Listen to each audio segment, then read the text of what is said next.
ஹாலிடேஸ்னாலே அது நம்ம ஜிடி ஹாலிடேஸ் தான். GT Holidays, south India's number 1 travel brand. மக்களை காப்போம் தமிழகத்தை மீட்போம் பயணத்தின் ஒரு பகுதியாக தேனி மாவட்டம் கம்பத்தில் அதிமுக பொதுச் செயலாளர் எடப்பாடி பழனிசாமி உரையாற்றி வருகிறார். அந்த காட்சிகளை பார்க்கலாம். இன்றைக்கு விலைவாசி கடுமையாக விண்ணை முட்டுகிட்ட அளவுக்கு உயர்ந்து விட்டது.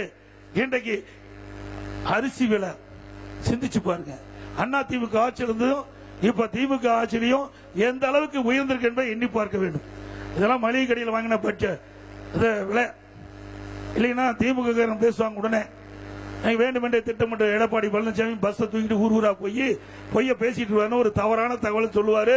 அதனால நாங்க மளிகை கடைக்கே போய் அண்ணா திமுக ஆட்சி 2021 என்ன விலை, திராவிட முன்னேற்ற கழக ஆட்சியில இன்றைக்கு அந்த உணவுப் பொருளுடைய விலை என்ன என்பதை அங்க இருந்து கேட்டு உங்களிடத்தில் நாங்கள் இந்த நேரத்தில் தெரிவிக்கிறோம். பச்சரிசி சாப்பாட்டு அரிசி அண்ணா திமுக ஆட்சியில 1 கிலோ 50 ரூபாய்க்கு வித்தது. 2021 50 ரூபாய். இன்னைக்கு திமுக ஆட்சியில 77 ரூபாய்க்கு விற்கிது 1 கிலோ. பொன்னி புழுங்கல் அரிசி 1 கிலோ 50 ரூபாய். அண்ணா திமுக ஆட்சியில திராவிட முன்னேற்ற கழக ஆட்சியில 72 ரூபாய்க்கு விற்கிது. இட்லி புழுங்கல் அரிசி 1 கிலோ அண்ணா திமுக ஆட்சியில 30 ரூபாய், திமுக ஆட்சியில 48 ரூபாய். கடல் எண்ணெய் 1 கிலோ 130 ரூபாய், அண்ணா திமுக ஆட்சியில இன்றைக்கு 190 ரூபாய். 1 கிலோக்கு 60 ரூபாய் அதிகம். நல்லெண்ணெய் 1 கிலோ அண்ணா திமுக ஆட்சியில 250 ரூபாய், திமுக ஆட்சியில 400 ரூபாய். துவரப்பருப்பு 1 கிலோ அண்ணா திமுக ஆட்சியில 74 ரூபாய்.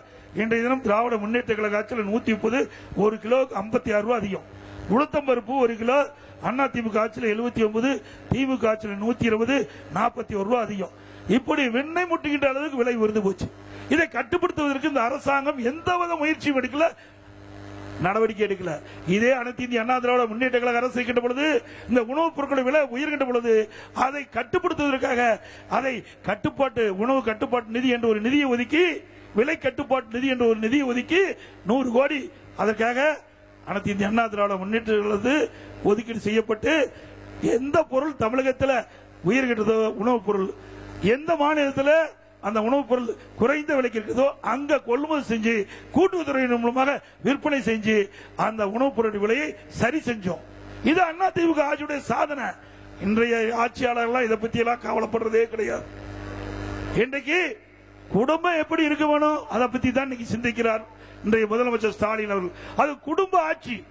எனக்கு வாரிசு அரசியல் இன்னைக்கு நடைபெற்றுக் கொண்டிருக்கிற நாம எண்ணி பார்க்க வேண்டும். திரு கருணாநிதி, அதுக்கு பிறகு ஸ்டாலின், அப்புறம் உதயநிதி, இப்ப இன்பநிதி வந்துட்டார். அது வரைக்கும் வந்துட்டாங்க. குடும்ப ஆட்சி தேவையா நாட்டுக்கு? சொல்லுங்க. இது என்ன திரு கருணாநிதி குடும்பம் ராஜபுர குடும்பமா, ராஜவர்ம ராஜ பரம்பரை குடும்பமா? இவரு தான் ஆள வேணுமா? ஏன் அங்க இருக்கிற ராமசாமி, சின்னசாமி, சுப்பிரமணியம் யாராவது வரக்கூடாதா? யார் வேணாலும் வரலாம். இது ஜனநாயக நாடு. ஆனா திமுக அப்படி அல்ல. திமுக கட்சிக்காரரு அந்த கட்சியிலே உயர்ந்த பதவிக்கு வர முடியாது, ஆட்சியிலேயும் வர முடியாது, மாநிலத்திலும் சரி மத்தியிலும் சரி. ஆக திராவிட முன்னேற்ற கழகம் அது கட்சியில் ஒரு கம்பெனின்னு ஆகி போச்சு, கார்பரேட் கம்பெனி. அந்த கம்பெனியில குடும்ப உறுப்பினர் மட்டும்தான் அவர்கள் ஆதிக்கம் செலுத்த முடியும், அதிகாரத்துக்கு வர முடியும்.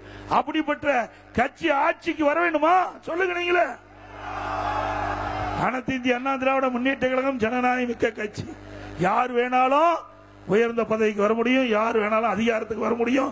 அப்படிப்பட்ட இயக்கம் அனைத்து இந்திய அண்ணா திராவிட முன்னேற்ற கழக இயக்கம். இந்த கட்சியிலே உழைத்தால், விசுவாசமா இருந்தால் யார் வேணாலும் வரலாம்.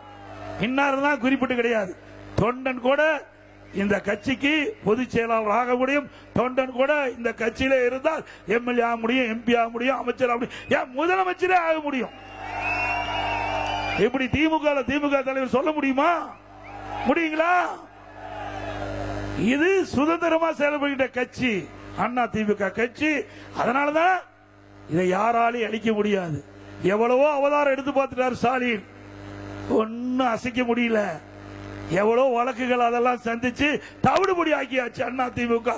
உங்களோட ஒத்துழைப்போடு அனைத்து இந்திய அண்ணா திராவிட முன்னேற்ற கழகம் பொன்மனச்சம்மல் புரட்சி தலைவர் எம்ஜிஆர் என்ற மாமனிதரால் உருவாக்கப்பட்ட தோற்றுவிக்கப்பட்ட கட்சி. புரட்சி தலைவி அம்மாவால் கட்டி காக்கப்பட்ட கட்சி.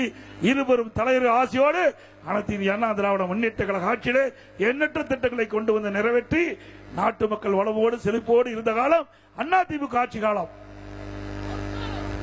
அதுபோல மின் கட்டணம் கடுமையா உயர்ந்தாச்சு. 67% மின் கட்டணம் உயர்த்திட்டாங்க. மாதந்தோறும் மின் கட்டணம் கணக்கிட்டு சொன்னாங்க. கணக்கிட்டு இருக்காங்களா? 100 நாள் வேலை திட்டத்தை 150 நாளா உயர்த்தினாங்களாமா? 100 நாள் வேலை திட்டத்தில் பணிபுரிகின்ற தொழிலாளிக்கு சம்பளம் உயர்த்தினாங்களா? அதே போல நம்முடைய மாணவ செல்வங்கள் கல்வி கடன் வங்கியில பெற்றாங்க, ரத்து பண்ணாங்களா? பெட்ரோல் டீசல் குறைச்சாங்களா? அதோட கூட்டுறவுத்துறையில மேலும் கூடுதலா 1 கிலோ சக்கரை போட்டாங்களா? ஹாலிடேஸ்னாலே அது நம்ம GT Holidays தான். GT Holidays, South India's #1 travel brand.